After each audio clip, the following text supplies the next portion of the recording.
Evening everyone. आज की video में मैं बताने वाली हूँ कि आप वो फीलिंग कैसे क्रिएट कर सकते हो कि कोई भी इवेंट या जो मैनिफेस्टेशन या जो गोल आपने डिसाइड किया वो ऑलरेडी कंप्लीट हो चुका है। ये मैं एक बहुत ही बड़े क्वेश्चन का आंसर देने वाली हूँ। बहुत कॉमन क्वेश्चन है, बहुत बड़ा क्वेश्चन है। लोग उसको समझ ही नहीं पाते हैं कि मेरा मैनिफेस्टेशन क्यों नहीं हो पा रहा है, या मेरे गोल क्यों नहीं हो पा रहे हैं, या मेरा विजुअलाइजेशन जो है वो क्यों रिजल्ट नहीं दे पा रहा है।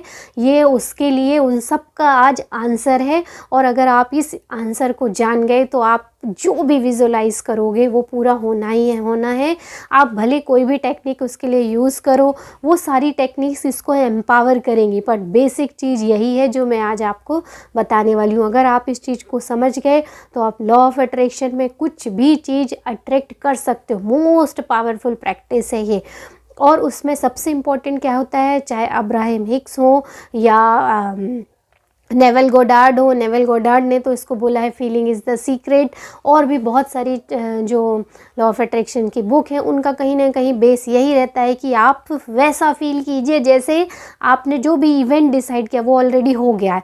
मान लो आपने कहीं फॉरेन जाने की ट्रिप के बारे में सोचा है और आप उसके बारे में एफर्मेशंस करते हो, विजुअलाइजेशन करते हो, तो उसके पीछे बेस क्या रहता है कि आप वो फीलिंग कैसे क्रिएट करोगे। तो आज की वीडियो में मैं यही बताने वाली हूँ कि वो फीलिंग कैसे क्रिएट होती है, उसका राज क्या है। तो इम्पॉर्टेंट वर्ड है और इसको हमेशा याद रखिए। और यही एक सिंगल वर्ड उन सभी क्वेश्चन का आंसर है, और वो वर्ड है ग्रैटिट्यूड। ये डॉक्टर जो डिस्पेंजा ने बहुत अच्छे से साइंटिफिकली भी समझाया है। कई लोग इस चीज़ को समझते नहीं हैं, तो उनको ये बताना ज़रूरी है कि ये साइंटिफिकली प्रूव भी है। तो जब हम ग्रैटिट्यूड बोलते हैं ना, तो हमको लगता है ग्रैटिट्यूड हम क्यों बोल रहे हैं, हमको तो ये इमेजिन करना है कि हमारी ट्रिप कंप्लीट हो गई है, या हम वहाँ जाके एंजॉय कर रहे हैं, या फिर हम स्टूडेंट हैं तो हम टॉप कर चुके हैं, या हम अवार्ड गोल्ड मेडल रिसीव कर रहे हैं, या जो जॉब करना चाहते हैं हम जॉब अट्रैक्ट कर चुके हैं। जो स्पेसिफिक पर्सन को अट्रैक्ट करना चाहते हैं उनको लगता है वो उनके साथ हमारी रिलेशनशिप अट्रैक्ट हो चुकी है, हम बहुत अच्छे से खुशहाली भरा जीवन जी रहे हैं, या हमारे बच्चों का बहुत अच्छी जगह सिलेक्शन हो गया, उनका करियर बहुत अच्छा बन गया है।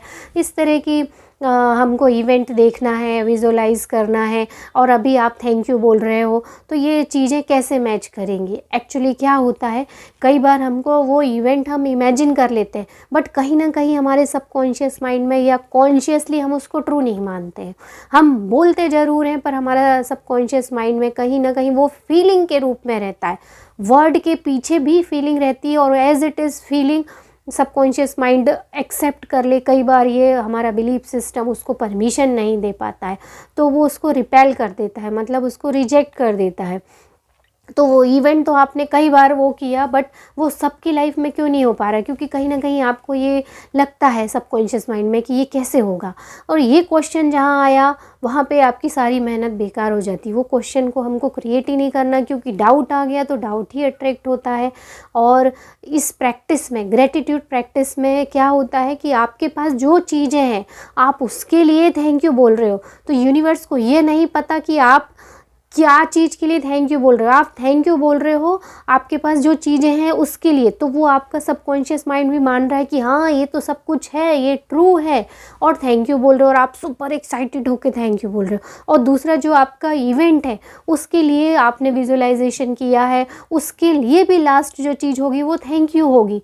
तो थैंक यू आपने दोनों में बोला, बट इसमें अगर आपने जो थैंक यू बोला उसमें क्या है, सबकॉन्शियस माइंड ने उसको 1-8% रिजेक्ट भी कर सकता है।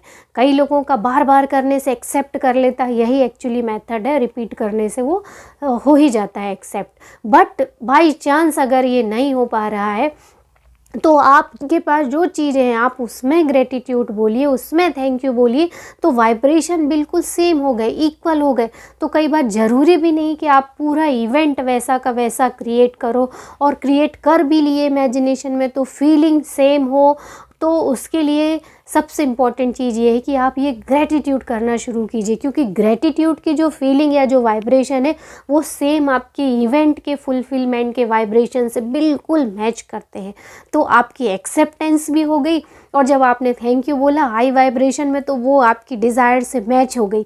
मतलब ग्रैटिट्यूड की जो फीलिंग है वो आपके इवेंट्स की पूरा फुलफिल हो चुका है उसकी फीलिंग से मैच करता है।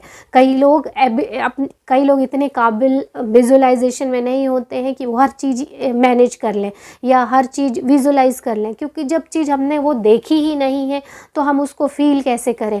हम एक पर्टिकुलर अमाउंट डिसाइड कर लेते हैं या हम एक प्लेस डिसाइड कर लेते हैं विज़िट के लिए, बट हमने वो देखा ही नहीं है, वो हमारे पास चीज़ आई ही नहीं, तो हम कैसे फील करेंगे। सबसे बड़ा ऑब्स्ट्रक्शन यहीं पे आता है। तो आज से वो ऑब्स्ट्रक्शन आपका मैंने ख़त्म कर दिया है। आई होप आपको ये चीज़ समझ में आ गई होगी कि आपके पास जो चीज़ है आप उसके लिए थैंक यू बोलना शुरू कीजिए। एफर्मेशन, विजुअलाइजेशन जितना बनता है, जैसा बनता है करिए, जितना आपको कर सकते हो उसकी फ़ोटो मैगज़ीन से काट के लगा लीजिए, कुछ उसके सेंटेंस लिखिए, जो जो प्रैक्टिस लोग बताते हैं मैंने भी बताई है वो सब आप कर सकते हो। बट उसके साथ ये ग्रैटिट्यूड की प्रैक्टिस करना, ये सोने पे सुहागा जैसा काम करेगा और आप बिल्कुल वैसे ही फील क्रिएट कर पाओगे जैसे ऑलरेडी सब जो भी गोल हैं वो अकम्प्लिश हो चुके हैं।